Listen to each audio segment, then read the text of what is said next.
Hey everyone, how are you? Thank you for joining. I am going to do a fairly brief space, at least by my standards. I am he of 3 hour spaces.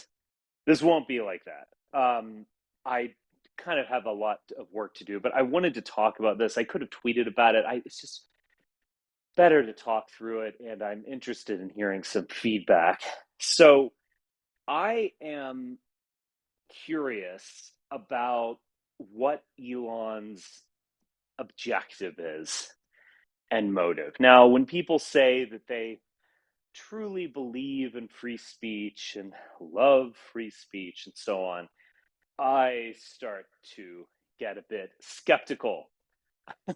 And as people know who are in my Substack group, where we have two conversations a week that last many hours, I've been hammering away at this, chiseling away to try to find the truth of what exactly is Elon's motivation. He's, as you know, lost billions of dollars due to this acquisition.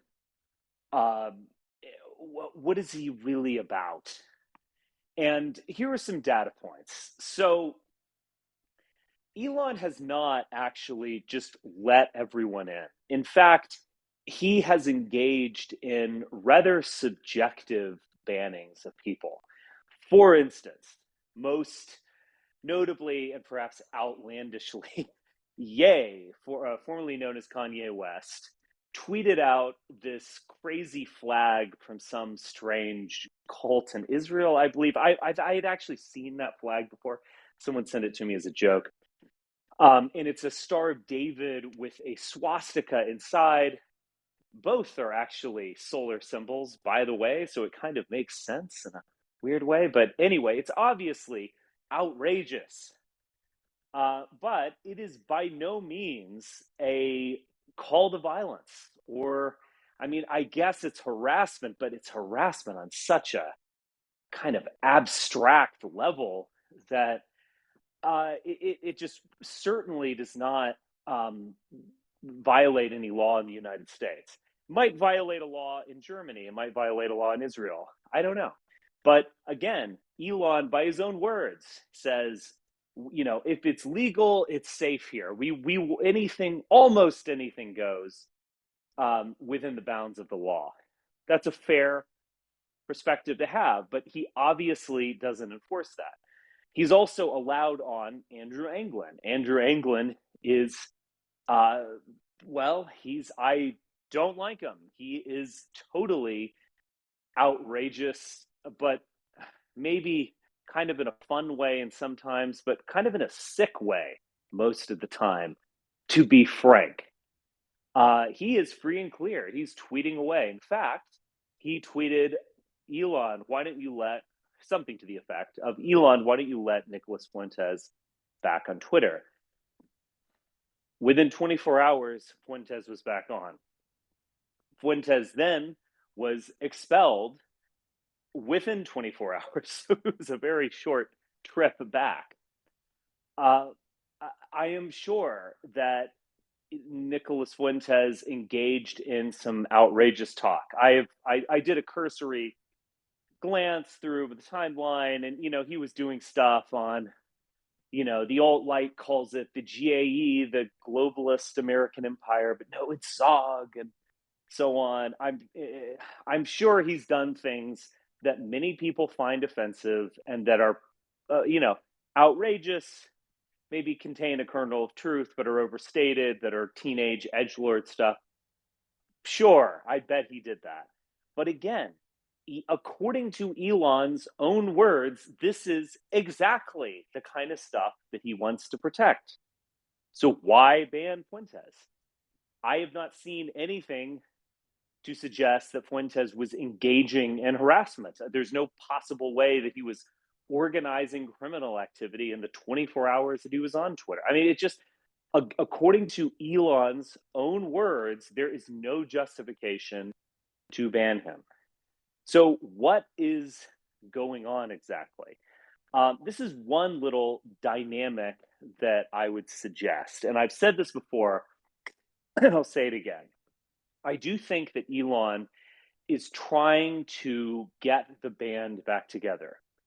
And he is he saw what kind of was present to create 2016, and he is putting the pieces back together. It'd be very similar, and because Elon is, I mean, I think he's a fraud fundamentally, and his businesses are mostly fraudulent. But I also think he's a nerd. I mean, this is someone, I just glanced at his timeline this morning. This is someone who literally watches Rick and Morty and thinks that I mean, I don't even know what to say. We ban bullying in schools. This is what we get. But again, midwit opinion, very kind of depressing. What other taste does he like? He likes to put neon lights and tubes that you can drive 20 miles per hour underneath Las Vegas and call that technological innovation. The guy's a fraud. Anyway, I do think he's trying to get the band back together and put things in place for another 2016. So it's very similar to, an experiment that could be reproduced in a lab. So it's like, oh, look, we put hydrogen and oxygen together and then we lit a match. Boom, we got water. Okay, well, it's 5 years on or 7 years on. Let's put hydrogen and oxygen in a tube and let's light a match again. See what happens. We'll get another Trump. Maybe DeSantis will become the Trump that we always wish for, et cetera. Well, I don't think that history is an experiment that you can perform in a lab. I think it changes, it's ironic. You can't pull the same trick twice, et cetera, et cetera. So I think they're wrong, or rather, I think they're going to fail at what they're attempting. But that's at least what I get. My other sense is that back in 2018, I think all of these alt-Lite figures whom, nerd Elon is the fraud nerd Elon is communicating with, like Ian Michael Chung and Scott Adams, just this whole band of frauds and fake intellectuals and grifters or whatever. They don't like Fuentes. And I think back in 2018, I think they actually really did like him. And I think they saw him as a kind of replacement for me, to be honest, not to get too narcissistic here, but I think that's how they viewed him. He was like, he's innocent. He's an innocent kid. A lot of these people like innocence, I've noticed. They like someone who you couldn't say, well, he knows what he's doing and he's sinister. He has an agenda. There are plans within plans. He's, messaging something. I think they like this authentic American kind of like child preacher or something that Fuentes was to some degree. I don't think they like him anymore. And I think they view him as both a threat and as someone who kind of makes them look bad. Now, to a degree, you could say that that's a compliment for Fuentes, that he's being radical and edgy and authentic. Now, I myself disagree with a great deal of what Fuentes puts out.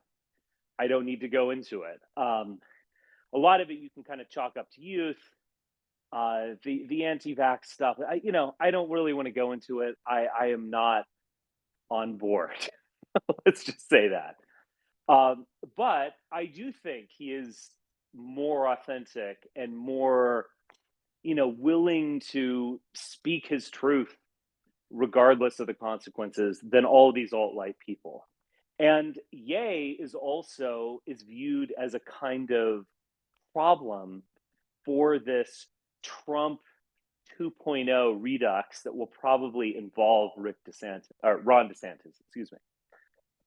And Ye is totally wild, totally uncontrollable, outrageous, but in his own way, very authentic. And it's a kind of competing online movement to the Trump 2.0, Ron DeSantis lame nerd fraud objectives of Elon Musk and company. All right, there it is. That is kind of my take on everything. I will allow some people in if you'd like to talk. Am I right on this? I kind of I when someone is willing to undergo this degree of financial loss, surely there is some kind of objective behind it. Now, I don't think Elon is just a Peter Pan type figure, although maybe there's an element of that to his personality. But I do think that there's some kind of objective that we can grasp by analyzing his actions. And I have just said what I think it is. All right, guys. Again, I want to keep this fairly quick. I'll just let everyone in, and I will. We have 183, almost 200 people in this hastily assembled space. Free Nick. Hey, Yeah, look, Richard. hold Do you on. mind if I have a question for you, if you don't mind? Yeah, this is my space, and so I talk and I call upon you. If you do not understand those rules, then I will kick you off because I don't need you. Do you understand? Okay. I will go to Vic, a Dark Brandon fan. Do you have a question? Yes, I apologize, Richard. I didn't mean to interrupt. No problem. So I have to say, to be honest, I've been critical of you in the past. I'm still not a huge fan of you, but I want to, because I have a theory about Elon. I'd like your thoughts on it after hearing what you said so far. So Okay. I have a feeling that the next time Democrats have a trifecta in Washington, and it's like a secure trifecta, I'm thinking Right. like, I don't know, 53 Senate seats and 230 House seats in the presidency. I feel like he's going to go straight back to kissing their asses. Like, he's kissing, like, Republicans' asses right now because he thinks, like, they're Right. the it thing. They're the powerful thing. But I don't know. I'd like to hear your thoughts on that. That's my theory, anyway. I think that is absolutely true. I mean, look, Tesla and remember Solar City, his business that is now non-existent. All of this was based on massive government subsidies. And I didn't follow Elon Musk intently until about the last, say, 9 months or so. And if someone were to ask me who is Elon Musk, I probably would say, well, he's a tech entrepreneur, kind of a bit of a liberal or leftist. I mean that was my impression of him. Now, again, I wasn't researching him with much vigor, but that was my impression. There seems to have been a massive flip, and there does seem to be this kind of like grasping for a new audience where he's just saying what people want to hear. And I always sniff that out. I mean, there's just something. I mean, everything about it, just like his overestimation of the Twitter files and saying that like this is a free speech violation. And like I saw something this morning where there was I think it was Scott Adams or something, and he's like, well, we're just back to the old algorithm again with Elon. What gives? And he's like, I'll investigate. So it's like you're the CEO of Twitter. You're obviously making decisions that are purely subjective, like banning Ye. Purely subjective, as you admit yourself. Or this, you can't post publicly available data on flights. Just purely personal decisions based on your own like grievances and fragility. And so I don't, he's like playing to them as if he's not in control of Twitter or something. And he's like, it's just this weird thing because conservatives, particularly recent conservatives, they really like this like deep state and like uncovering a scandal and all this kind of stuff. And he's just kind of playing a tune that they're dancing to. And it just strikes me as, kind of sociopathic behavior, to be honest, manipulative behavior at the very least. And so, yeah, I mean, let's a trifecta. Let's say Biden wins again, or I don't know what other Democrat there's out there, but yeah, Biden wins, and then the they secure the Senate, and then they get a new speaker. With Democrats, there's the trifecta. I could see him going back to his old ways, but I don't think it's going to work because it's gone down a bit. But let's say like a month ago or 2 months ago, Elon had just almost replaced Trump as the right wing figurehead, the what is that opera? Rienzi opera by Wagner. The Rienzi, the Tribune of the People of the conservatives, and I think it's kind of gone down a bit. But that's where he was, and Trump had faded, and etc. And so I don't think you can just keep going back and forth on these types of things. Liberals see through it, and they have long memories. So I don't know, but I think you're right, actually. All right, you have one more thing, and then I'll move on to someone else. Yeah, no, so I was just gonna say, like, another thing I keep thinking, it was like, I remember reading a study a while ago, sorry, of that said like something like 70% of Teslas are sold in Washington, Oregon, California, and New York, and I think the California state government gave something like $10 billion of subsidies, not 10 billion, but like a significant amount of Yeah, subsidies for Tesla. So I'm just thinking, like, what's he gonna do when Newsom and the California Democrats decide, and you know what, we're kind of done with these subsidies, and we're gonna tax the hell out of all the gigafactories in Fremont and San Diego? You know, like, what's he gonna do at yeah, that point? exactly. Or what is he going to do once they start subsidizing some other manufacturer? Because it's the power of the brand, and Tesla did create a brand. If you own a Tesla, you're an early Richard, I just adopter. want to say You're briefly, cool. like, speaking of other states doing it, Michigan now has a Dem trifecta, and all the automakers are based in Michigan. Just want to throw that out there. Sorry. Right. And remember, the Michigan automakers, whatever you want to say about them, they are on the EV train. I mean, Ford, remember the Cybertruck thing they were all waiting for, announced in 2017 and all this kind of stuff, like typical Elon just lies. Ford has already put out an electric pickup that has all the same specs. It's not as cool, not nearly as cool, but yeah, I mean, I just don't see it. I think, brand is very important. I mean, like owning an Apple computer, it's like, wow, that's super brand. It's like it says something about you, or you drive a Mercedes, or you own a Rolex or a Patek Philippe, or you have a Cartier earrings, or you get it. It's the brand. It says something about you, and it's not just like you're not just buying. You're not going to the grocery store and saying, oh look, these eggs, these are just like the other eggs and they're 50 cents cheaper. I'm going to buy those. It's not like that. It's this, like you buy into the brand, and Tesla was able to do that, and then Elon has just ruined it because these guys, these like conservative people on Twitter who now love him and are fanning his balls, they're not going to buy a Tesla. You know? They're probably not going to even buy an electric vehicle because that's like liberal or whatever. So it's just, yeah. I mean, I think the guy is going down. Anyway, I'm going to move on, but thanks for your comments and questions. Okay, Mighty. Hey man, thanks Richard. Can you hear me okay?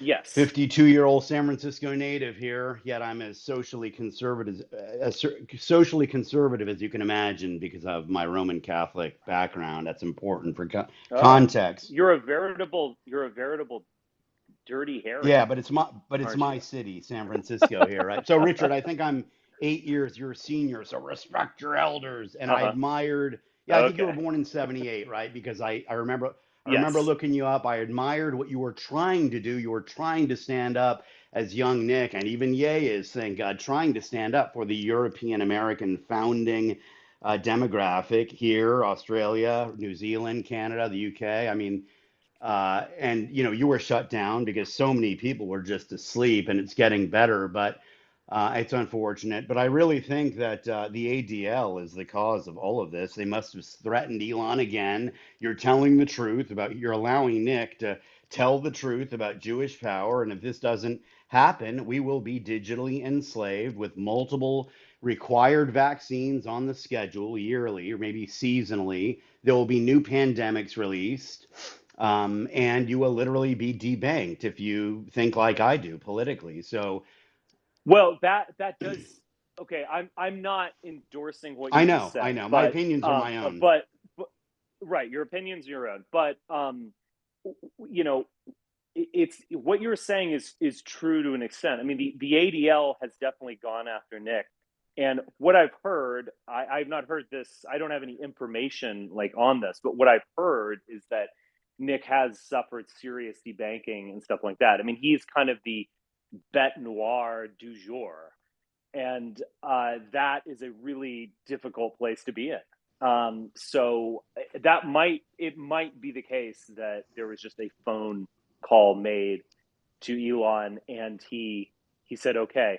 But I'm wondering, at least what I'm suggesting is that there's a kind of another dynamic to this, because again, Elon has promoted all of the alt-light grifter sphere, many of whom, maybe even most of whom, but many of whom were kicked off Twitter over the course of 2020 through 2022.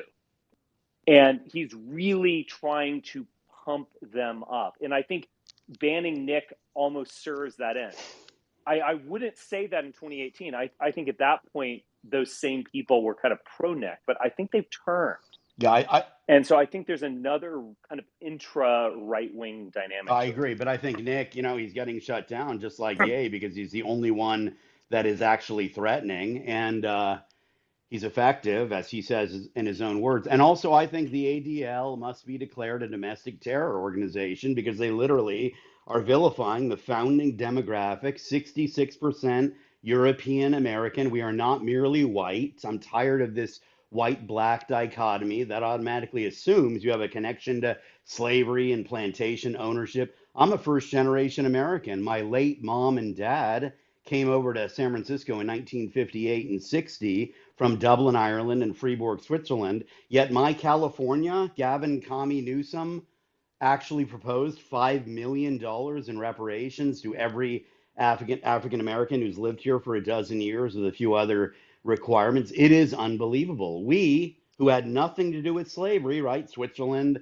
landlocked nations, Mm-hmm. Ireland, the land of indentured servitude. And it's just unbelievable. It would be like Rich, me and you going into China and saying, okay, 92.7% Han Chinese demographic. We got way too many Chinamen in here. You need to have transgenders and Africans, and your kids need to be gay, and you're all racist because you love your fellow. It's just unbelievable how we got to this point. And I know many people in here agree. So thanks for the mic. I'll keep listening, Richard. Thank you. All right. Thank you for your comments. Okay. Hello, good evening. Let Can you hear me, Richard? Hi. Yes, I can. So I joined your space in the middle of it, so maybe you already said it, but I just want to reinforce a common and well-known argument that there's no such thing as free speech by itself. It's quite an oxymoron, really, meaning that, okay, you have Elon, and I think he's somehow kind of trying to serve both sides, but given the polarized nature of the society and the internet space as well, he's just standing in the crossroads and getting pummeled by both sides, really. I mean, and to serve an example, you had these Gab and Parler and such, and those who were claimed as spaces of free speech and whatnot, and those just failed miserably, So I mean, Yes. he's in the worst position to be in. So either you try to serve Trump, and that's that side of a political spectrum, or the people who comment on the Trump's Twitter account. It's either or. And I think at least in the beginning, he tried to serve both of them somehow, but that failed miserably. So let's see how it goes. Yes. Yeah. Some good comments there. I agree with most of what you said. All right. I am just going to fly through a lot of these. So, Sex Neat, CX Neat. Yeah, hello. I Hi. just had a question what your like conference was about this year because I heard you mention it in the past vaguely. Well, it's too late to join, so it's just private stuff. Okay, if I could have a second question since that was pretty quick. Sure. What's vaguely like what's your religious project going to look like in the future? Because I don't really understand it that much. Aside from the fact, obviously, it's um, you know, Apollo from Nietzsche's philosophy and like the Roman pagan cult itself, but kind of secularized to some capacity. Yeah. It is. It's not just like a Nietzsche religion. I would say that. I mean, I think if Nietzsche ever, in his time, if he ever wanted to start a religion, he might very well have worshipped Dionysus. That's not what we're doing. So it is an attempt to revive Roman religion. And it also, I think, has an analytic, critical capacity, which is extremely important to it. And it's analyzing the, say, meaning, messaging, and symbology of the Abrahamic faith. And so, yeah, it is. You could say it's very secular and down to earth. It's for serious people. It's not LARPy. There's no going into the woods and running around bonfires or whatever. It's we're starting in a very interesting place and in a very intellectual place, but it is ultimately about spirituality. And so, yeah, I hope that suffices. I would have another question. Like, how do you see that to like succeeding on a mass scale, if that's even your goal, or if you just like want a very small group of people that are, I guess, intelligent and That we capable? want a small group of people who are intelligent and capable. Okay. We were not, for instance, one of the most fascinating religious revivals of our lifetime has been QAnon, which is kind of structurally Christian, you could say. It definitely Manichaean, and it spread like wildfire, and it burned itself out much like a wildfire. And it was dumb and false and didn't it alienated intelligent, capable people, in fact. So we want to do the opposite of that. Okay. So I will go to Kara Caravelt 737. Thank you for your comments, by the way. Hey, how's it going, Richard? How are you? Hey, doing well. Great. First off, so I was listening to what you were saying. My question is, why would he bring them back in the first place and then just ban them? Like, does he not know who they are, what they say? Like, what did he expect? I mean, if he's bringing, let's say, Ali or Nicholas Fuentes, he's bringing them back on Twitter, and Ryan Dawson, all these individuals, and then, I mean, they haven't been banned, but why Nicholas Fuentes? Like, it's just strange. Like, it's just I not. Do you think it's agree. Like 4 or 5 years ago, you could plausibly say, well, he has no earthly idea who Fuentes is. And he's, at this point, Fuentes he's had headlines in every major newspaper. He knows who Fuentes is at this point, or he should. So it does raise questions. And, someone else suggested that it was merely a matter of the ADL getting pissed or something. Perhaps, again, they have reason to be like that. Whether that's the answer, we don't know. It might have something to do, I mean, with J6. I mean, the fact that Fuentes and Ali were banned at the same time, I mean, they were deeply involved in Stop the Steal. And so maybe it has a law enforcement component to it. Maybe it's just Elon being like scatterbrained, I mean, we just don't right? know.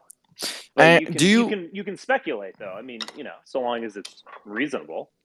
I mean, do you think he actually violated? I don't, because I'll tell you the rules. I know a lot of people mention this. They are really like they're unclear. I've been suspended off. For saying, certain, like, for commenting like the F word, not not the gay one, Uh-huh. and yeah, I mean, he on the space. I don't know if you heard. I think you were on it for a little bit on the Nick Fuentes space. He said the N Yeah, word I a few jumped times. on. Oh God, did he? Oh yeah, he did. Okay, Not well, without the hard R, but he said it, and okay. That you're kind of asking to get banned at that point. right. So I was I just mean, I was like, I would yeah, go ahead. defend. I mean, look, look, every social media network can do whatever they fucking want, of course, but it's like you get to a point with Twitter where, in my opinion, it is the most important social network. And despite the fact that I think it only has 220 million users, it's the most relevant because it's the most public. And it's the one that gets quoted in newspapers. It's what, when was the last time you heard someone say, Trump Snapchatted the other? No one's ever read that or said that. It's all about he tweeted. And because it's public, it's not, it doesn't have any other intention, the network that is, other than like public status updates and comments and microblogging, etc. So it is, in my opinion, the heartbeat of the internet. And if you're banned from Twitter, you kind of aren't alive on some level. I mean, it's just true. So yeah, I think at some point, like I agree with Elon Musk's kind of stated goal. I don't think there is an absolute right to free speech, of course, but you just recognize the fact that we live in 2023 in a kind of digital world, and you're going to have to put up with some outlandish speech if you're going to have good speech. I mean, I think that's just a fair, reasonable thing. I think Nick, I did not know about dropping some N bombs, Oh yeah. hard As soon R's as or he said not. that, I was like, But yeah, it's a wrap. that sounds a bit suicidal, I have to say, if what you're saying is true. I jumped onto the space at the very end. I jumped on at the end, and while Nick was just, I was curious, of course, what he was doing, and there were tons of people there. He And mentioned you actually. oh, okay, good. But he seemed to be winding down once I got on, whatever. But again, I would ultimately want you have the right to be outrageous and outlandish on some level. This is America, and just banning him. Again, you're using these words. You can just avoid using these words. It's not too hard, but nevertheless, I think that should be speech that should be allowed. Ye's weird Raelian flag or whatever, that should be allowed. I'm sorry, Yeah, I agree. Do you think Elon is a net positive with the Twitter purchase overall, or a net negative, or is it the same? It's a mixed bag, and I'm kind of ambivalent about it because I generally agree with like the stated motive, but I feel like Elon's such a fraud. He's just the wrong person to be doing this. I know it. It's like, wouldn't it be better if some like genuine free speech liberal did this? And so he or she is not like banning people for posting like flight data that is in the public domain. I mean, that is just, there is no argument against or for banning those accounts that did flight data. I'm sorry, that's public information, and I wish, wouldn't it be better if like some liberal who who kind of had credibility, like, doesn't Elon recognize that when you're like reposting Kim.com and Ian Michael Chang, you just look like a fucking idiot, and Yeah. you look like you're a bad actor who has all these motives. I mean, it's just the guy. Again, I knew little about him, but my impression of him was generally positive, say a year ago. And the more I research him and I look at his companies, I'm like, we're dealing with Elizabeth Holmes writ large here. That's my impression. I think his companies are fraudulent. Really? Yes, absolutely. Interesting. So I am not a fan.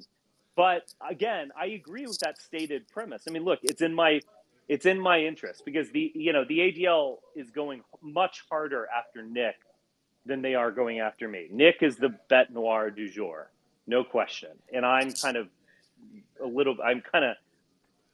the spotlight's on him, and I'm kind of in the shadows, and I have unusual opinions. I think it's a little bit harder for people to like peg me, but nevertheless, it's in my interest for there to be someone who like genuinely and generally supports free speech. It's kind of like you have the right to like say I agree with the Unabomber or something. I mean, again, I don't, but you know what I mean. You have the right to be a little outrageous. If we're going to have free speech, we're going to have some outrageous speech. And Right. That just seems like reasonable to me. But it's just what if like an AOC type had been put in charge of Twitter, and so she had this like cred with the left, and then she was really pro for free speech and just saying like, you might not like it, you don't have the right to harass someone, you don't have the right to engage in illegal activity, but you have the right to be outrageous. And liberals, we might really dislike this, but we're going to have to put up with it. That would be really good. And instead we have Elon Musk retweeting Ian Michael Chong. And it's like, yeah. I you have to ask, like, you can't be fans of people. You have to ask, like, what's better ultimately for the ideals that you hold. And a liberal AOC type in charge of Twitter is far better than some like right-wing like grifter fan or whatever. He was okay. This is what I looked at this morning doing my research. He's talking to Tim Pool about Rick and Morty. I'm sorry, but like, you need to be thrown into a locker immediately. Like, I'm sorry, you have bad taste. You're a nerd. You're just shut the fuck up. Like, you don't. If those are your, it's like Tim Pool, who's like philosophical and moral principles he acquired by watching Marvel movies. Like, this is the level of like person we're dealing with. Like children, like teenagers. For instance, if I met a 14-year-old who developed a philosophical system based on Marvel movies, I'd be like, wow, smart kid. When I meet a 35-year-old or a 55-year-old who loves Marvel movies, it's like, wow, you're useless. Like, I don't know what to say to you, bud. Yeah. I totally agree.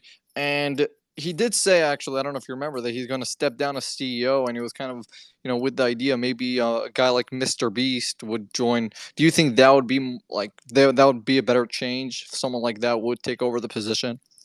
I know next to nothing about Mr. Beast. I remember my daughter was showing me a Mr. Beast video on YouTube Kids like a year ago or something, and I was like, okay. Yeah, I mean, kind of, is he like a PewDiePie kind of type? He's got a huge following, is what I hear. Yeah, he's the most subscribed guy on YouTube on the platform. I believe he does. I'm not exactly sure what he does, but he has a very big YouTube following. I just saw they had Elon said that he's not out of the question of being the next CEO. And I thought that was interesting because, yeah, like you said, he's kind of for kids. He does content. So, like you said, he's kind of like a liberal, he's not really like conservative at all. That sounds better, actually. But that anything is better than Elon, to be honest. I got you. I mean, the guy, it's just it's a disaster. Anyway, I appreciate your comments. And appreciate it. Yeah, talk to you later. All right, bye. All right, Rocco. You're up. Hey, Richard. Yeah.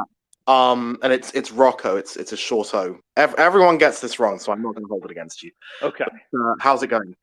It's going well. So what's the origin of Rocco? Is that your name, or does it kind of mean something? No, that is my name. It's actually a Croatian name because I'm half Croatian. Oh, okay, interesting. Although All right. I was pretty much mainly raised in Worcestershire. Right. All right, cool. So what's Elon doing? He's starting to ban people again, banning the groypers. Well, not necessarily the groypers, but he has banned Nick Fuentes after allowing him on the platform for 24 hours. So it just seems wow. It seems haphazard and on the face it seems haphazard and scatterbrain. But then what I'm questioning, I don't know if you're a little bit late to the party here, but what I'm questioning is whether there's this kind of dynamic at play, because Elon is clearly in some kind of mutual fandom with these alt-light kind of right-wing grift sphere.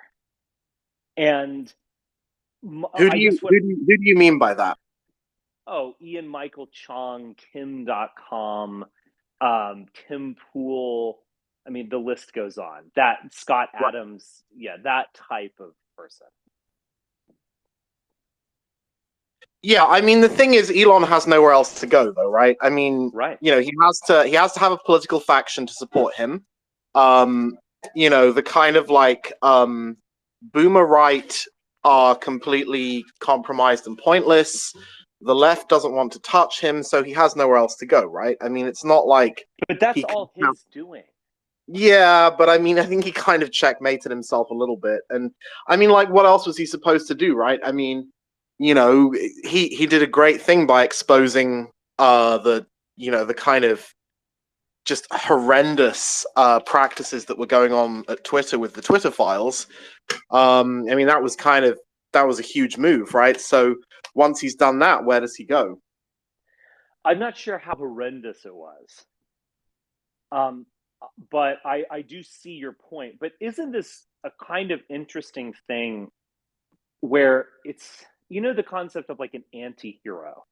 It's not Luke Skywalker. It's a kind of, well, I say this. Luke Skywalker in his way is a kind of anti-hero, but it's not just kind of an obviously heroic person, but it's kind of like a bad guy who maybe ultimately does good, or maybe does good with bad motivations, or you know what I mean. There's a way in which there are kind of like anti-ideologies and almost like anti-companies. So Elon Musk is exposing Twitter, and he seems to even be presenting himself as like not in control of Twitter. So I saw a tweet today where he was like, I'm going to investigate this. We need to get to the bottom of the algorithm or whatever.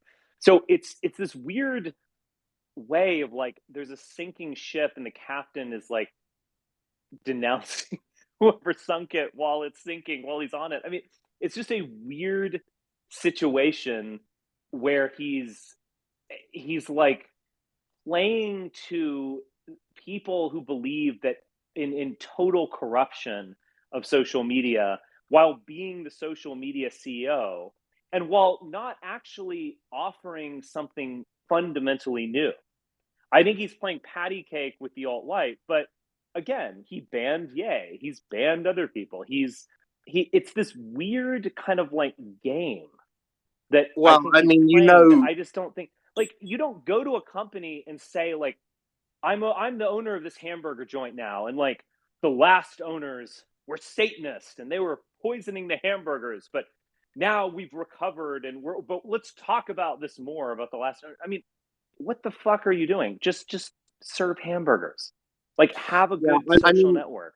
The thing is, social networks are not like hamburgers because, Twitter specifically is valuable, mostly in so much as it can be used for censorship, right?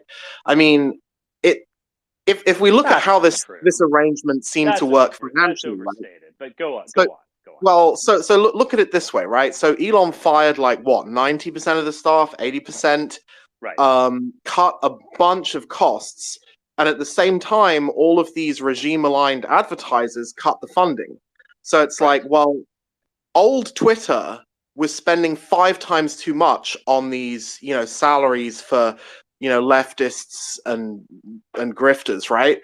But the regime-aligned advertisers were prepared to just bankroll that, right? Indefinitely, I presume. What the fuck were they getting out of that arrangement? I mean, not a financial return, right? They were getting censorship. They were That's getting what they were getting. financial. Surely they were getting financial returns. No, they weren't. It wasn't profitable. Well, no, not Twitter itself, but people, advertisers. I mean, they were certainly profiting from their advertisement. I mean, surely they weren't bankrolling Twitter out of the goodness of their heart. No, they weren't doing it out of the goodness of their heart. I don't think they were getting ROI on those ads, but it's very hard. It's hard to prove whether or not you're getting ROI on ads, right? Right. So I agree. if you want to basically clandestinely fund something at a loss, one way you could do that is by giving it a bunch of ad spend. And in fact, early on in the takeover process, when the regime-aligned advertisers pulled their advertising, guess what Elon did to stabilize the books? He bought a bunch of advertising from one of his other companies, right? It's just a way of funneling money into something, because it's hard. I mean, it's hard to prove that you're just basically bankrolling something for some other purpose. And it seems to me that these regime-aligned advertisers were bankrolling Twitter because, there were immense censorship and messaging benefits to being able to control the message on Twitter. So, basically, Twitter is a sort of, was a sort of, it was an arrangement where it was almost like a front company, right? It was like a front company for censorship. The real trade there was, all of these regime-aligned advertisers being able to censor whoever they want, control the message. If people came up with objections to vaccines, they could shut them down, they could deboost them, all done, without telling anybody. They lied about it. That's worth a lot, right? I think you're. I appreciate your comments. I think you're overstating some things. I don't think that the purpose of Twitter is to censor. But I agree that we need to get out of any naivete about a public square or a free medium, a free platform for all ideas, a marketplace. There's no question. I mean, look, Twitter does operate like that to a very large degree. You can kind of find all sorts of things on it, even with censorship, even in the dark days of 2022 or whatever. You could find all sorts of things on Twitter. So it was a platform. But I also agree with you that there is an agenda and there is a fundamental message. Now, in terms of anti-vax stuff, there's no doubt that was getting censored, but there's also no doubt that stuff was getting promoted via Twitter, maybe at a higher level than most other platforms, and certainly just being on the web. So I don't think they're trying to censor, but I agree with you that people who are involved in these social networks do have an agenda, and they ultimately want there to be kind of like an overall message. And it's weird when you think about it, because it's not like the media of yesteryear where you had 3 major network channels, and this is in America, and PBS, and you had 30 minutes of the nightly news where you were able to, fairly and accurately talk about what's going on, but also convey a message to people and give them a kind of up and down and left and right and so on. And now we're in this world of user generated content. I mean, when I was a kid in the 80s, Tom Brokaw, Peter Jennings, Dan Rather, those were really important figures in the world. And they didn't have hot takes, to say the least. They had very kind of staid and, kind of distanced opinions on things, but they were very important. And now I can't even name the 3 major network anchors. I couldn't. If I would have to go look it up. They are so irrelevant. And we're in this point of user generated content, and how exactly the powers that be are going to kind of message and keep the society together via user-generated content really is the question. And I don't think they've quite cracked it, to be honest. Well, But they're I mean, going to have to. Yeah, the answer they want is they want to be able to boost and deboost messages Right. and accounts without people knowing that they're doing it, right? But So they're they doing kind that of on have YouTube, to, they're doing though. it on Twitter, they're doing it on Google search. Yeah. Yeah, I mean, right, But like, they kind of you know, have to. you're Like, right. 'cause Yeah, it can't be a neutral platform. Like, we're never going to be in a situation where, whether it's PBS, public broadcasting system, or whatever whatever it is, and or the BBC or Twitter or like, there's never going to be a neutral platform. There are going to be people who have a lot more money than you and I, who are going to want to kind of, or in power, who are going to want to channel it. But what I would say about Musk is that, like, he is channeling it in a way. He is boosting shitheads, and so I guess I'm just kind of disappointed. And I'm not. well, I'm not okay, saying, but before who do you you say think it. he I'm should not. boost? Who do you think he Well, should boost? me obviously, but putting that Right, but it's aside, kind of, I mean, it's kind of hard to boost you because, like, you know, no, I get. half the people I are going to was say you're a Nazi, and the other half are going to say they wish you were a Nazi, but you've actually turned into like some kind of NATO cuck. So, right. like, you're not No, going to no, no. please Look, anyone, right? I was joking there. I don't expect that. But what I mean is that if there's going to be a counter to the establishment, they have to. It's not just about boosting me. Again, that was a joke. It's about having an actual coherent message, and not just this, like, weird anti ideology that I was talking about. Like, they have to have a ruling agenda. Like, this is how I want the world to be organized, and Yeah. I'm going to message it. They don't have that because Elon is talking about Rick and Morty with Tim Pool. You know, like, what the fuck? Like, the Yeah, liberals at least yeah. are kind of like in charge. Like, Yeah, I actually think that's a very intelligent point. I completely agree with you. You know, the anti-message is like, it's going to be cool after you have like the Twitter files, and like the reason all this is happening is because basic basically the regime fucked up the pandemic, right? yeah, You know, they said a bunch of things that were lies. They pushed the vaccine on people. The Canadians were even like fucking sending the police to get people, you know, basically vaccinated by force. Like, there's a really strong immune response in the West to the way the Western governments have handled the pandemic. So there's a real appetite for an anti-message. And I guess the challenge is, how do we turn that appetite for an anti-message that people want now, but they won't want in 3 years, they'll be bored of it, into a pro message? And right. that's not an easy question. What's your pro message? I mean, I like the idea of the singularity. I like the idea of, you know, immortality, colonizing the solar system. I think that's a message that appeals to the, you know, basically, we're going to live forever. We're going to colonize the universe. We're going to be awesome, right? That's a message that's actually more positive than the West's message of, like, you're going to fucking eat the bugs and live in the pod. So I yeah, agree with you. Now, I'm a little. I kind of wouldn't go for the "you were going to live forever." That strikes me as kind of horrifying, actually. Uh, I remember when I was a child thinking about heaven and immortality, and I was like, I don't want to go to heaven. I don't want there to be no, like, I'll never. There has to be a limit to something. However, I I do agree with you about, like, Elon, for all his faults, and I am like 80% an Elon harsh critic, but I'm only 80% because there's this, like, 20% of Elon which I think you're getting at. Like, there's this I mean, grandiose he's yeah. I mean, pushing into he's the stars, right. and that appeals Yeah, to me. right. That just gets me. And Yeah, you know what, Richard? The left hate that. They hate it. yeah, And you know why they hate it? They hate it because it's fundamentally positive and meritocratic, and it captures, you know, the American frontier spirit. Like, yeah. I think Elon sort of instinctively understands that you can't save America without finding a new frontier.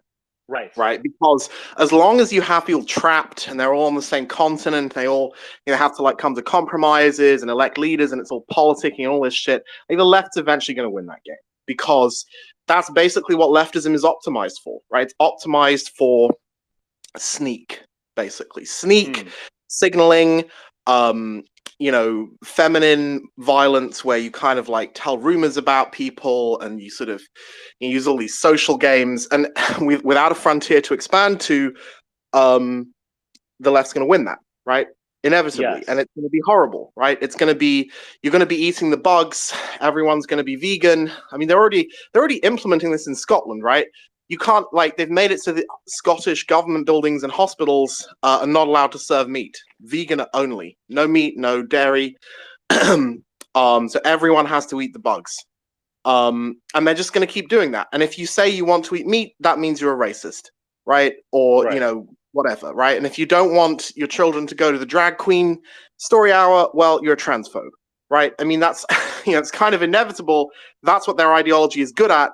But if you have, we're going to expand to Mars, right? Suddenly you're going to collect people who are ambitious, intelligent, have a zest for life. We're going to colonize Mars. We're going to build artificial intelligence. We're going to bioengineer ourselves to live forever. And eventually we're going to upload ourselves into the metaverse, all of this shit, right? That's a new right-wing message that actually I think has a future. I agree with you, despite the fact that my right-wing Aryanism is different from what you just described, but there's a lot of crossover. Uploading your, right. I don't like that, but go look, shooting for the stars, absolutely, 100% in. You had me at stars. And we need to do that. And I agree with, like, Frederick Jackson Turner is he's like the Hegel of America. He was actually much more influential in academia. He's now totally without influence. But yes, the frontier concept of America, that is what makes us great and maybe unique. Although there are some other countries that have the spirit to it.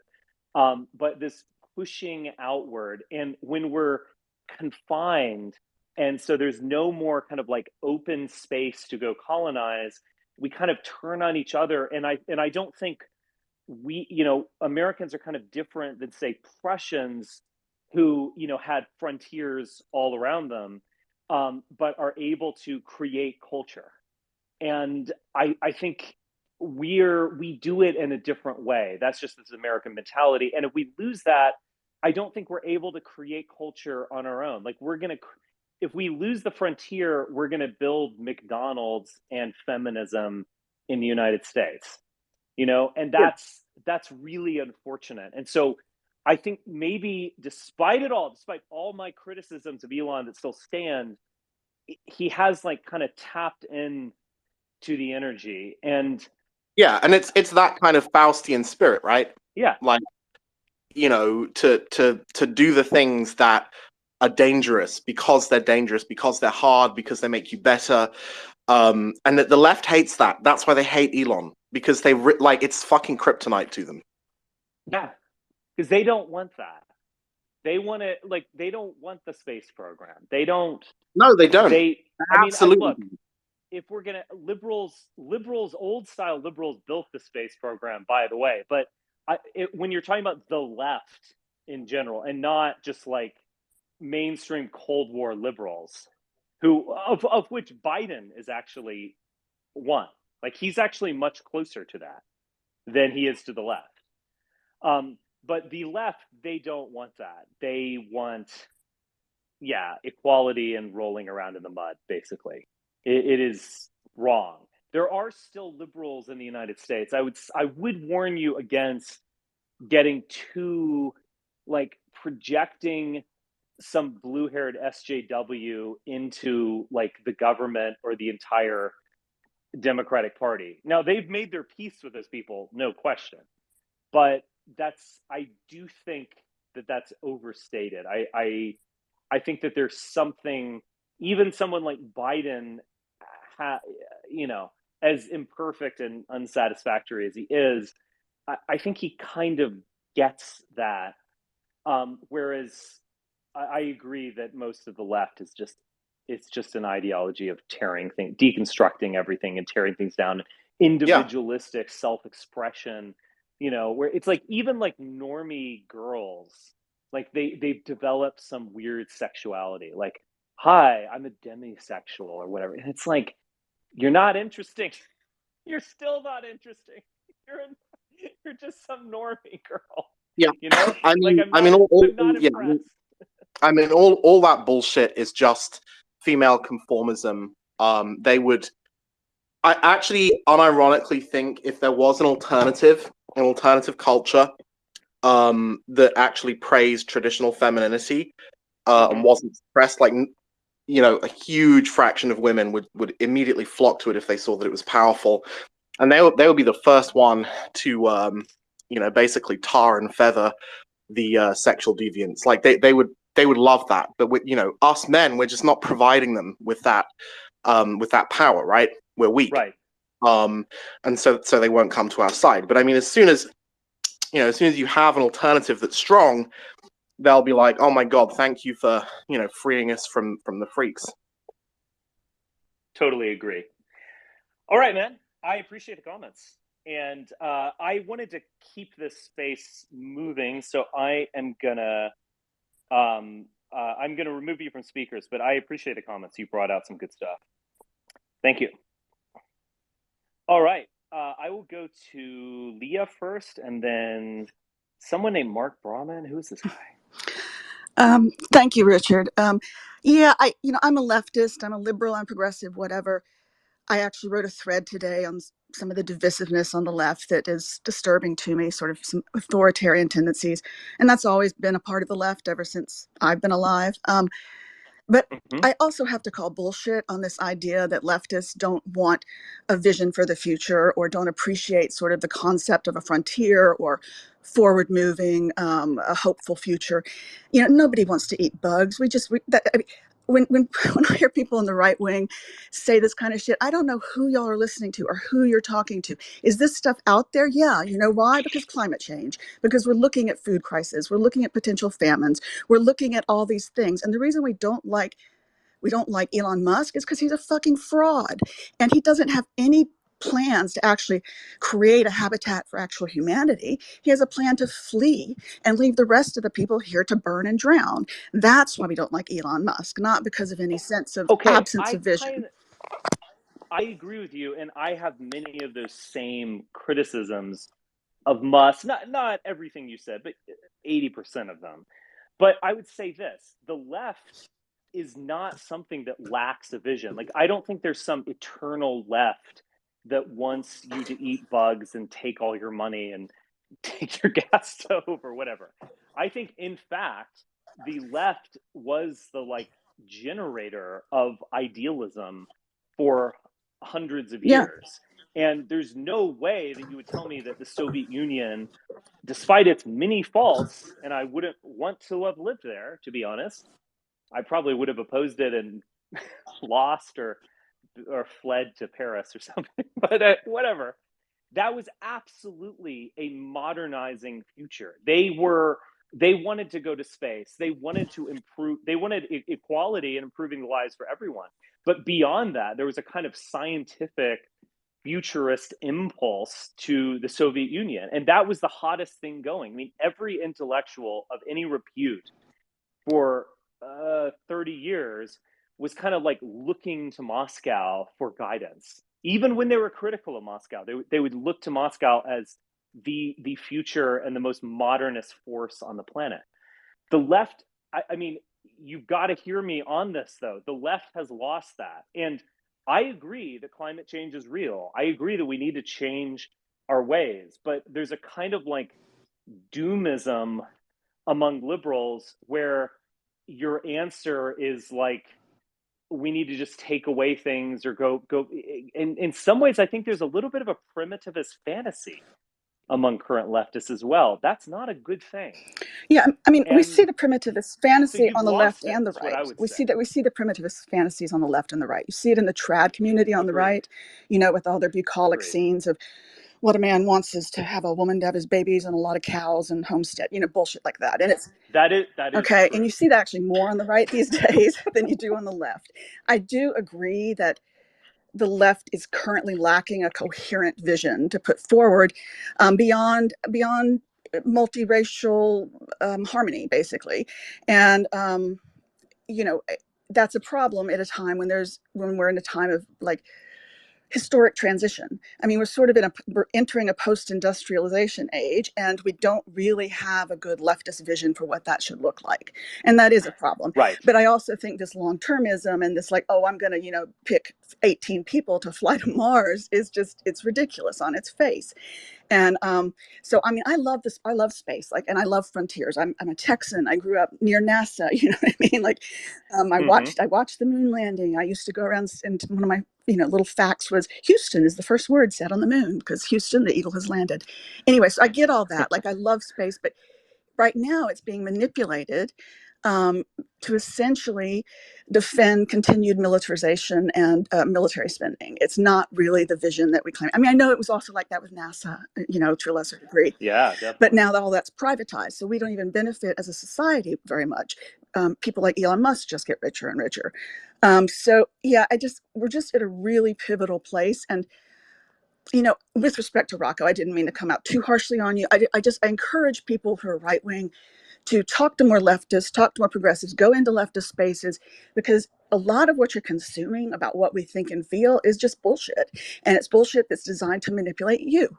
And you need to think about that. I go into a lot of right-wing spaces. I'm in this space, and right. I listen to what people are thinking and feeling and planning. And because we need to understand, I mean, we have one planet. I mean, that's something that people in my generation know very well because we're the first people who saw the moon from space. I mean, who saw the Earth from space.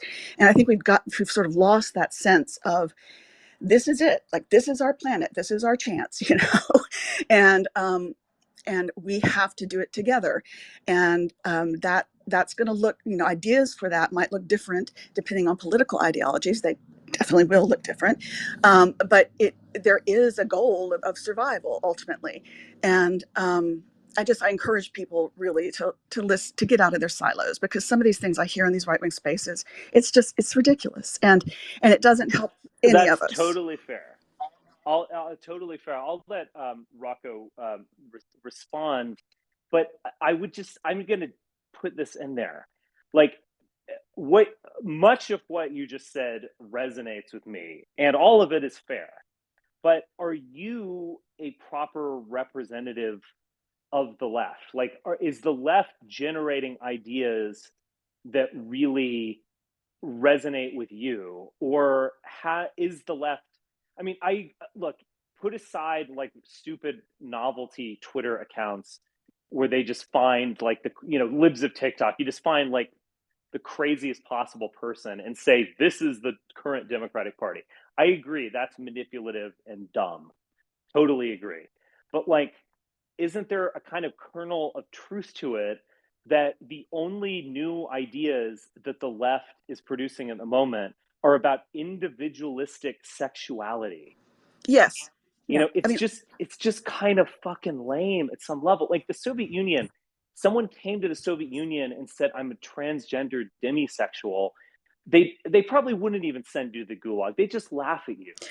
Like, we're moving into the future, and you're going to have to get in this car. And if you don't, you're going to be left behind, because we have a teleological vision of where humanity as a whole needs to go. At this point, I agree with you that like liberals, not leftists, are probably better. That's why I voted for Joe Biden. I think they're better at just like sound governance, and conservatives are nuts. But at the same time, the left isn't generating those ideas. Well, if I may, the left is generating individualistic. Yeah, ideas. I understand. And if I may respond before you bring Rocco on, sure. I think that one problem that the left finds it in right now is that so many people feel like we're fighting for our survival. Like, just we feel under existential threat, particularly people in the queer community, particularly Jewish people, etc. And you can't have the space in your own community to address sort of authoritarian or puritanical sort of tendencies that creep in, if you have to band together just to like say, hey, we exist, we get to live.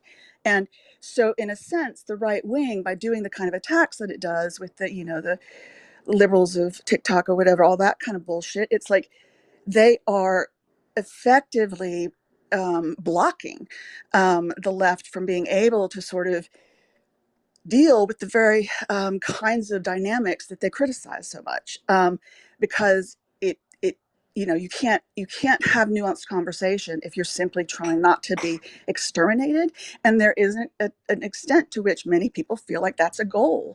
I mean, it seems very clearly to be a goal to exterminate transgender people, and I'm not saying even kill. I'm saying, but to reduce, eliminate access to medical care. And I'm not talking about kids. I'm talking about adults. I mean, that's happening now. So when you have these kind of things, it prevents discussion from being more nuanced and development of future planning. It's when you live from crisis to crisis, it makes it very hard to think about the future. And I think the left is kind of in that position right now and has been since Trump got elected, at least. That said, the left has always, I mean, I was like a child of hippies, so I've been on the left a long time. The left has always had issues with there being some authoritarian tendencies in our own ranks, and it's one reason I don't usually identify as a leftist, because I don't like a lot of leftists, even though my politics are very leftist, because that kind of rigidity is just a turnoff to me. So it's not that I don't understand and some of the criticisms; it's that I think there's just sort of a just sort of a lack of depth of understanding on the right about what that's all about. It's not about a lack of capacity on the left necessarily. But put left and right aside, we really do need a vision for the future. I mean, we are at a turning point. The current economic system, globalism and industrialization and extraction capitalism, it's not really working great. Am I saying abolish capitalism? I don't know what the answer is, but what's happening now is certain people have a high standard of living, but we can see the trajectories, right? I think everyone can see them. And I think it's the nervousness that we all feel that makes a lot of the energy from both sides feel elevated to a degree that is not necessarily always helpful. But I'll shut up now and let you bring something else on. Yeah, well, if you're always playing like whack-a-mole or survival, if you're in survival mode, you're not going to build a house. You're gonna like dig a pit Exactly. and survive the night. But that's not good. But that's kind of on you. Yeah. No, I understand. All right, Rocco, you can respond. Hey, thanks, man. I just wanted to come back to this idea of eating bugs and where you would get that idea from. So I just did a little bit of quick research on it, and it seems that you can go to quite a lot of different left-wing outlets, and you can see articles advocating for eating bugs as being like the future of the human race. We're gonna eat the bugs, and I think Mary Angela was saying that we need to do that to prevent climate change, right? I was saying, what about climate change? She actually hasn't spoken yet. I haven't spoken. Sorry, it was Lee. Sorry, it was Lee. It wasn't. No, my I'm not name. saying we need Sorry. to eat bugs to prevent climate change. I'm saying climate change is going to bring on more famine. And so I think there is a sort of desperate attempt to identify food sources that will not, continue to contribute to the global warming that we're seeing, and which obviously cattle production does to a large extent. But I mean, I like a steak, so I mean, I'm not going to go there are people already on the planet who eat insects, and that's just part of their culture. Like, again, you can find articles to defend almost any position.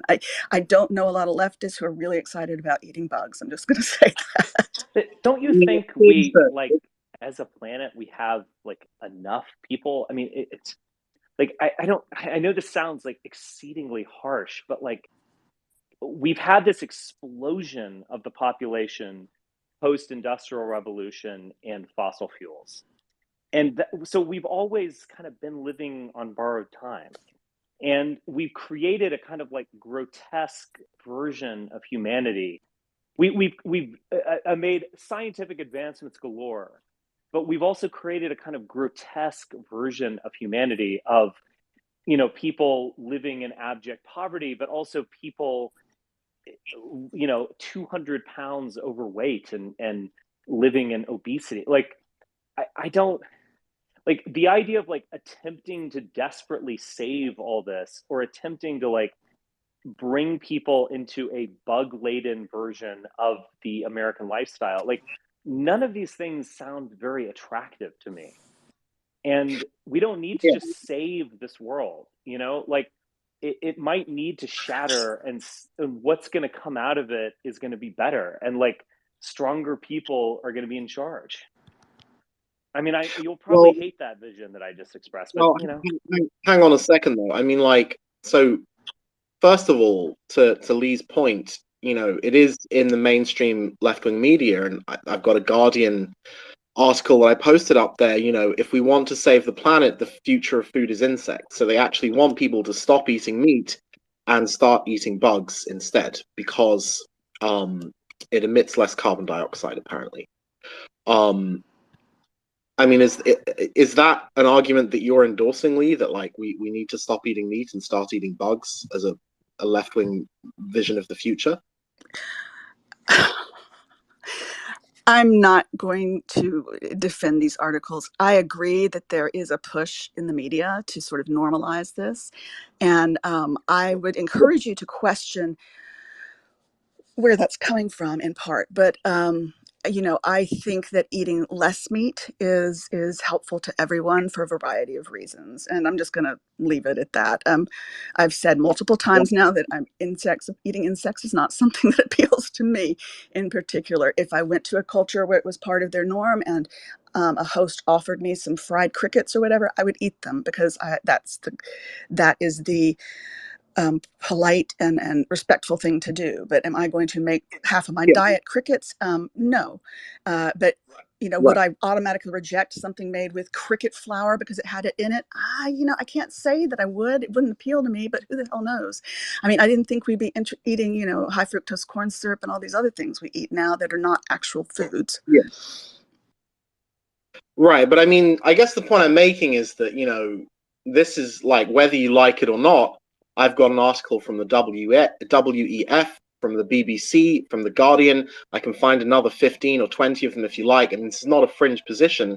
They're not like, so you're saying, oh, well, if I went to a culture where they ate insects, but no, this is not what these articles are saying. They're saying people in the West need to stop eating steak.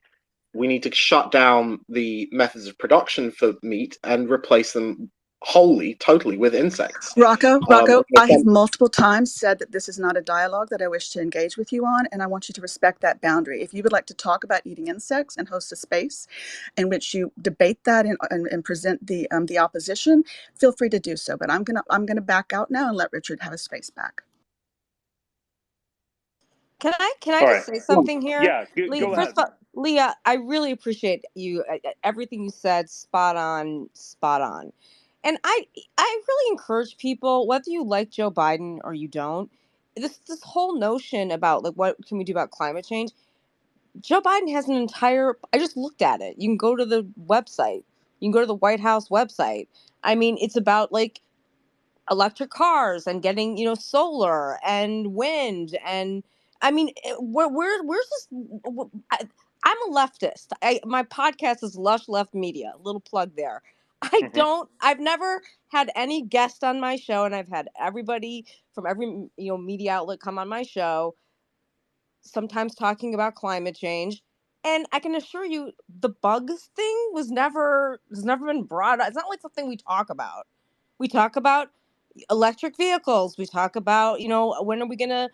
How fast is it gonna be? Where there's charging stations up, on every highway, things like that. I mean, so no one's taking anybody's stoves. No one's taking your meat, your steaks away. I'm a steak eater. I just think that's, and Leah's correct that it's not just the economy or survival or climate change, but it's also things like women's rights, LGBTQ rights, and those things matter as well. Well, I mean, you may say with respect, Mary, that nobody's coming for your meat, but you're wrong. Coming? Are you You're wrong truly about that. afraid that someone's coming for your meat?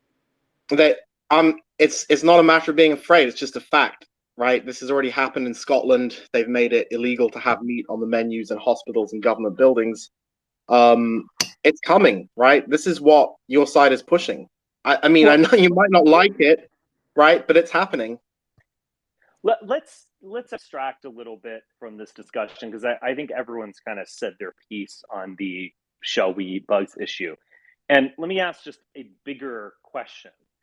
Can an American lifestyle be globalized in the sense of, do we want, is that desirable, but is it even really possible? Because I think that this has been this deep assumption. Among totalitarian ideologies in the 20th century, they all were based on some level about modernization and promoting a higher lifestyle, a standard of living, whether that's Americanism, whether that's communism, whether that's fascism. They were different, obviously, but they all kind of had that basis. And I do feel like we're at a point, I mean, do you actually want America for 8 billion people? Is this possible? And like, if you can't answer that question, then all of these kind of like tweaks about climate change just seem to me like whistling past the graveyard or something. Richard, Like, this is I the gotta big tell issue. you, when you brought this up a few minutes ago, there was like an accelerationist kind of thing I think you got going on. Am I wrong? Am I right there? A little You bit. might be correct, yes. Okay. Well, I think most people that are in the rational on Earth One don't believe in accelerationism. It doesn't matter if you believe in it or not. I mean, like, the entire planet is massively leveraged at this point. It is huge, unfathomable amounts of debt and unfathomable amounts of kind of expectations for the future. What I'm saying is, it doesn't matter whether you think I'm being a little too Nietzschean or something in suggesting these things. Like, you're going to have to face this reality on Earth One. Whether you're going to have to answer that question. You can't just like say, oh, we'll deal with it later. We'll have a bunch of wind stations or something. But Like, didn't you're you going to have to kind of address say it might be a preferable thing because then we could just like kind of start all over or something like that? Didn't you say that like 5 minutes ago? Well, so the things do start over. Like, Well, it's not terribly unusual in terms of world history for societies to collapse and then like things begin again on a new basis with new assumptions. That's not like some crazy thing that I'm suggesting. okay. Well, I think most people here are very attached to their loved ones, their lives, and would like progress. Well, is that progress going to be a globalization of the American experience? I believe in this country, and I think so. I do. I think that we are imperfect in a million ways, but we two steps forward, one step back. We always make progress, even if it's a little bit at a time. Is progress defined as the Mall of America being built in the Congo? So, are you saying that it's like imperialism on our part? And we should just do All I'm saying accelerationism? is that, like, America. Look, I live here. There are many great things about America, but like, it's not that great. I mean, like, I don't know what to tell you. Like, we're not going to be remembered as a great civilization. Like, we haven't really, like, there are great things about America, but like, most of the people are dumb, and like, we're not producing, like, I don't know what to say. Like, we're not going to equal like Romans or Greeks in terms of our civilizational output. Like, we're going to be remembered by the fact that we created SpongeBob and that like half of our population was obese. So you don't Like, think let's that just, there's anything that has happened that could be considered like positive? And listen, I'm not like yes, I do misconstruing. think many things are positive. I do. Right. I mean, what are you talking about? You're acting like very as if like it's all bad. Like, what do you I'm mean? not saying it's all bad. I live here. It's totally reasonable. There are many good things about it, many good people. But let's not like overlook the fact that we have like created a nihilistic culture on like the widest, broadest scale imaginable. And that, like, this is going to have to come to an end. And it coming to an end could lead to greater things in the future. Like, let's be at least open to that potential. Because I don't want the Mall of America in the Congo. I don't think Okay, that's like Richard. a great I achievement. never thought I would be speaking with you, but let's continue.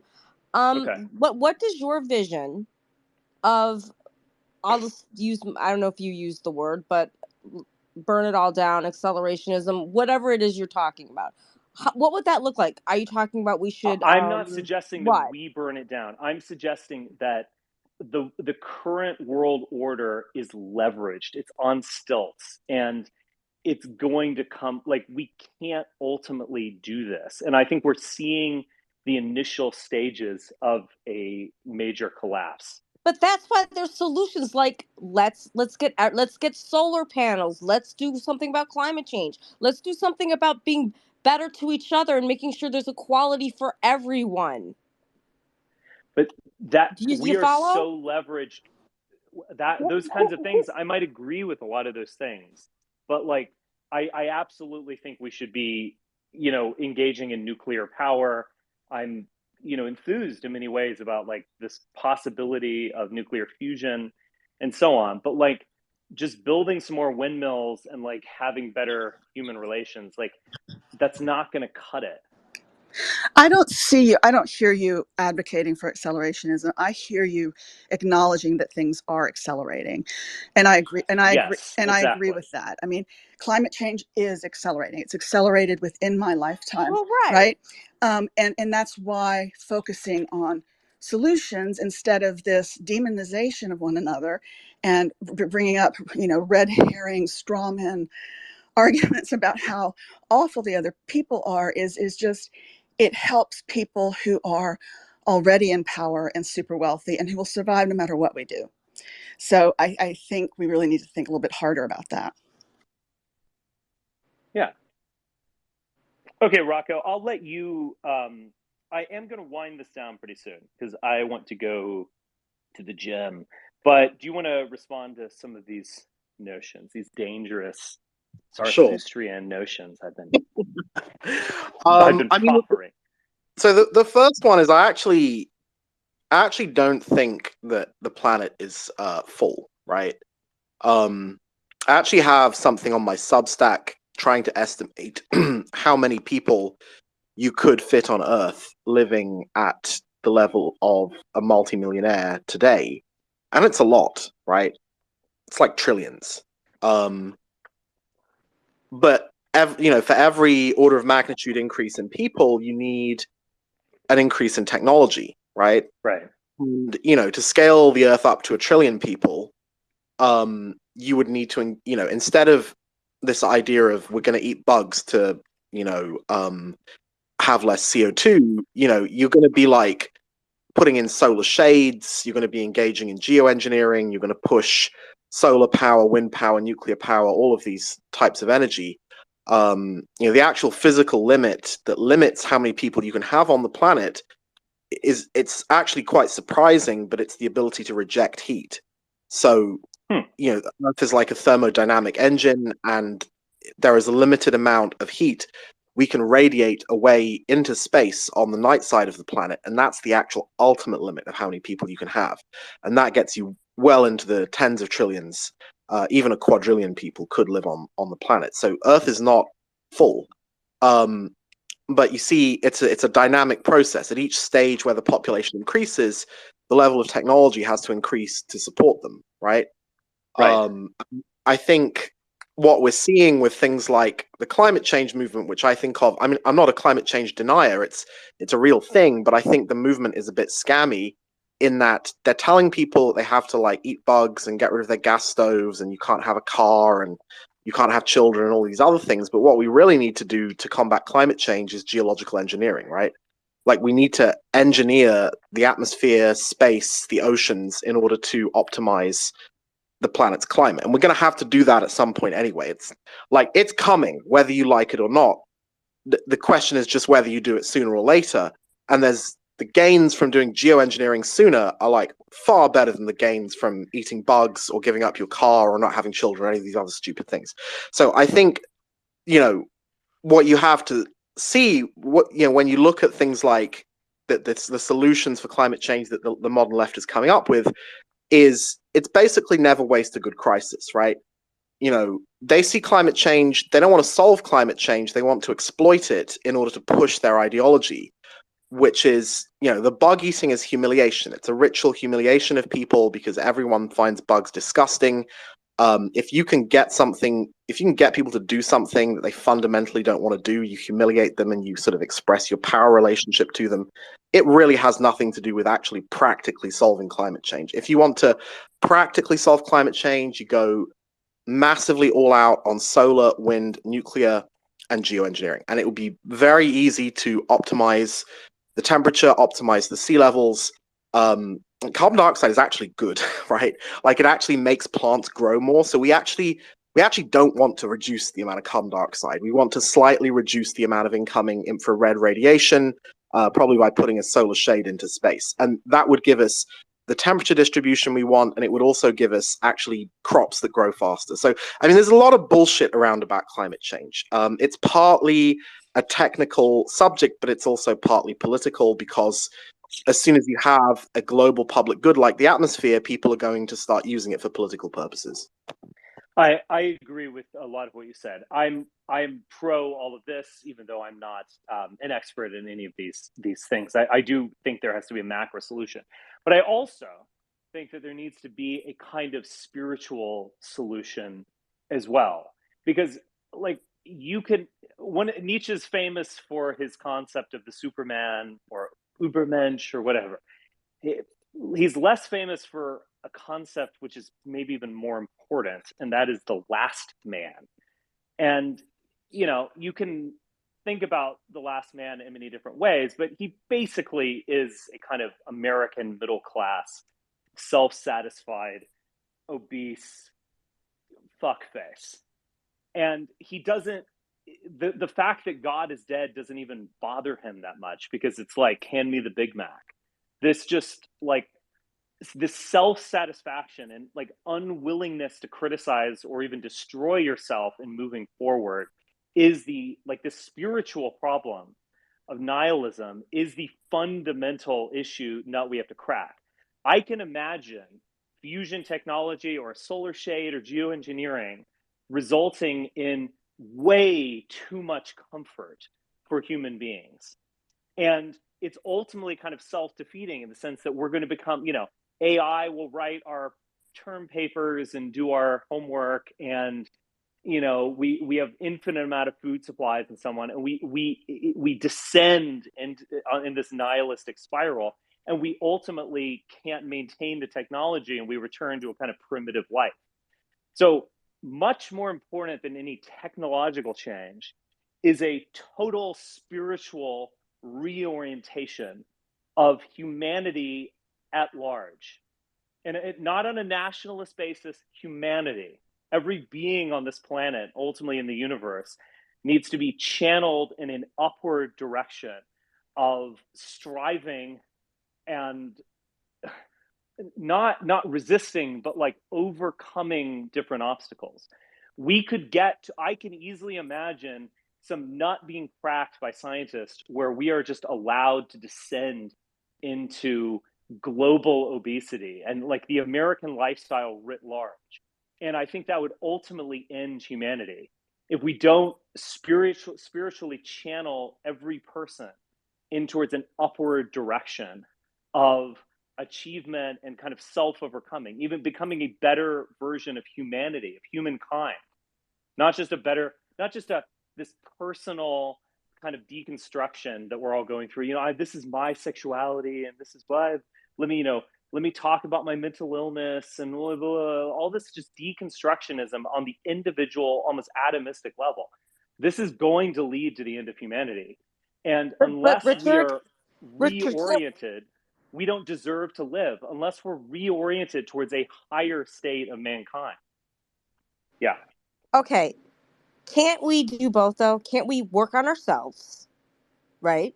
And be the best I do every day. I do. Maybe not. Wait. Happiness and comfort, those help, are not good and things. help each other. You see what I mean? Both. Yeah, but happiness, and if if your goal is human happiness and comfort, then it's ultimately self-destructive. Like, America is based on the pursuit of happiness or whatever. That's a bad goal. You should strive to be unhappy. What?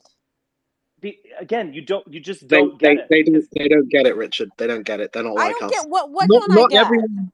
I 100% get what you're saying. You should strive to be unhappy because that will push you further.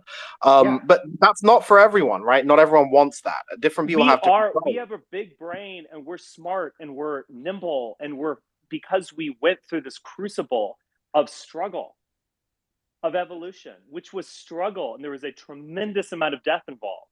I'm not calling for that, but I'm just saying we need to struggle at that same level. But Richard, you Like, don't you think need that to anybody? You hammer think that away no one's until a sculpture comes out. You're acting as if everybody is like fat, lazy, and happy. There's a lot of That's people true. struggling right now. Yeah, but like, I'm not talking about like everyone goes through struggles. I've been broke. I've been felt depressed. We all kind of been there. I'm not talking about that. Like that's a problem that can be solved. I'm talking about like self-overcoming. Like the notion of being content, that's a bad goal. When I hear contentment, I hear fat, self-satisfied, lazy. Like, what humanity needs to be forced into is this crucible where we're going to become like, we only became who we are. We became this magnificent creature through struggle and overcoming. We overcame earlier versions of our species that weren't smart enough and weren't strong. They might have been stronger in many ways, but you get my point. They weren't able to be who we are. We're going to need to overcome this weakness within ourselves. And the only way to do that is through the crucible of antagonism. So do you really believe that somebody like an LGBTQ person in the South or a woman that had just had her rights stripped away, like my daughter, I thank God we're in a blue state, so there's no struggle there? In a way, yes. I think that, look, getting your rights stripped away, doesn't that give you a new kind of awareness of yourself?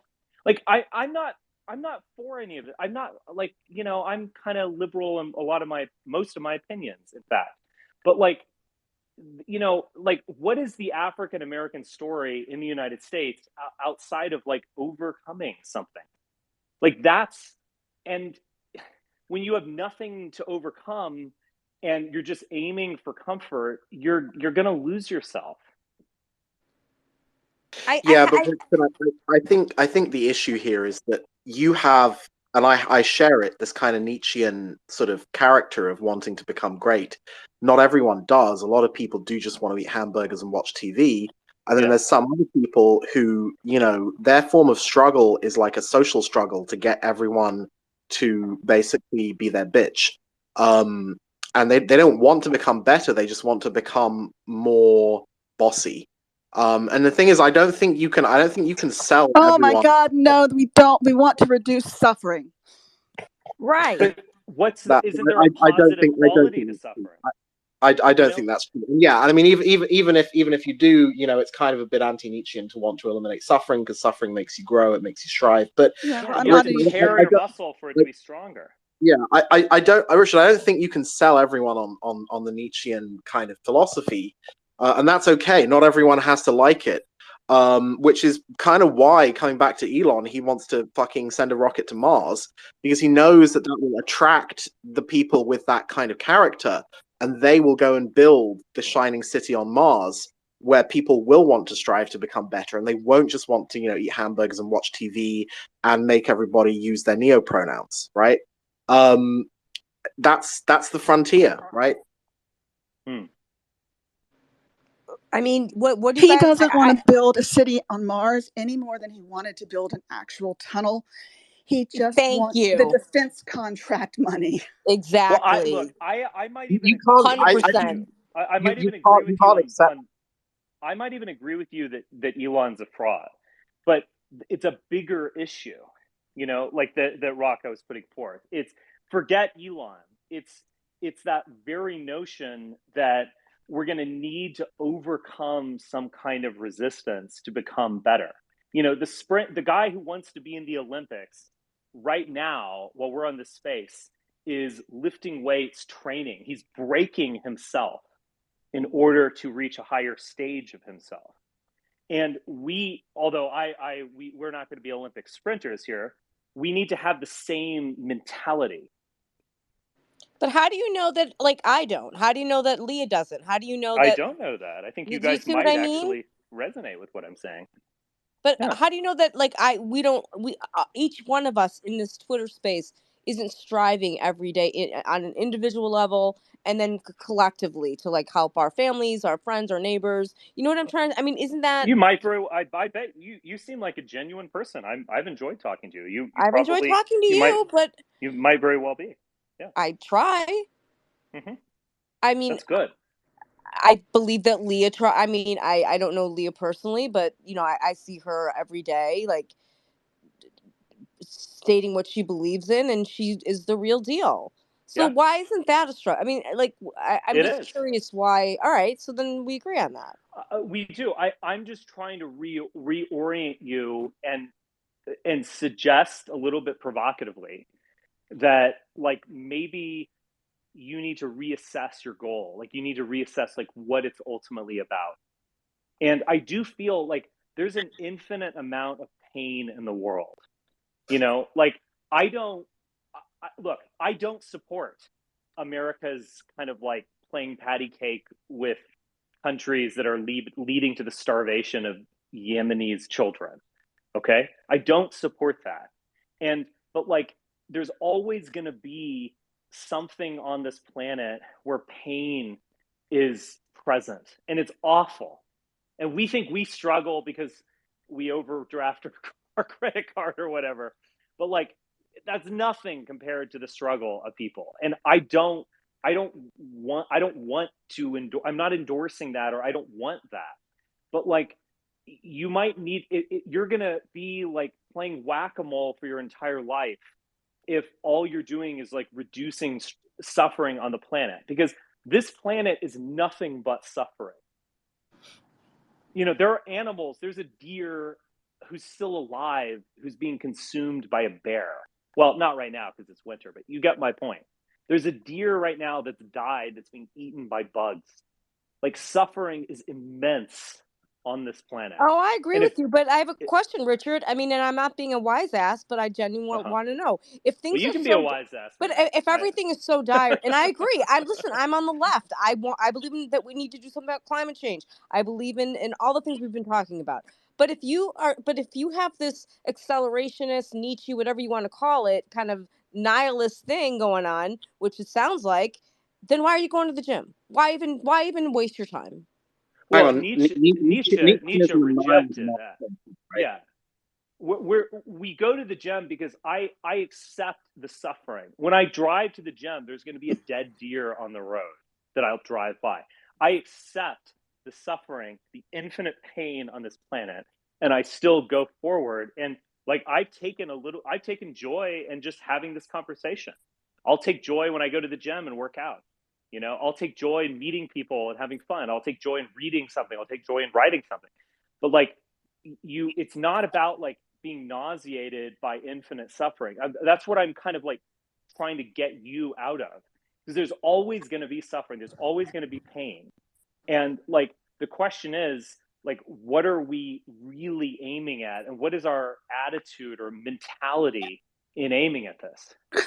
If I may, I think the reality is that any combination of consciousnesses is smarter than any single consciousness. So I don't think that wanting to reduce suffering is the wrong goal, and I don't think that wanting to sort of envision a different future is the wrong goal either. I think it's our job to sort of live in the tension between opposites, and it takes all those perspectives to sort of come up with the next right steps for humanity. And I think the degree to which we continue to silo ourselves and demonize each other, we're not getting that combination of consciousnesses, because I think there is sort of a right-wing mentality that lends itself towards certain types of solutions, and there's a left-wing mentality that lends itself towards other solutions. And I think we need both. I think we need both. I think we need to plan for how to protect, certain things, and how to also reduce suffering at the same time. Like, I don't think they're mutually exclusive goals. So anyway. I agree. All right. Let's do this, guys. This has lasted. I wanted to do a short space about deplatforming, and we go into Zarathustra. That's typical me, though, and that's good. Anyway, I am going to leave it at that. I know there are 11 people who requested, but I'm sorry about that, but that's how it goes. But I really appreciate the conversation, and I really enjoyed this conversation, and I hope that even if you really disagree with me, maybe you'll just kind of think about what I said and kind of integrate that into your worldview. And I definitely listen to you. So this was great stuff. And this is what Twitter Spaces should be about. So awesome. I will. So I'm going to bid adieu, and I will talk to you guys soon. And yeah, keep up the struggle. All right. Thank you. Bye. Thank you. Appreciate it.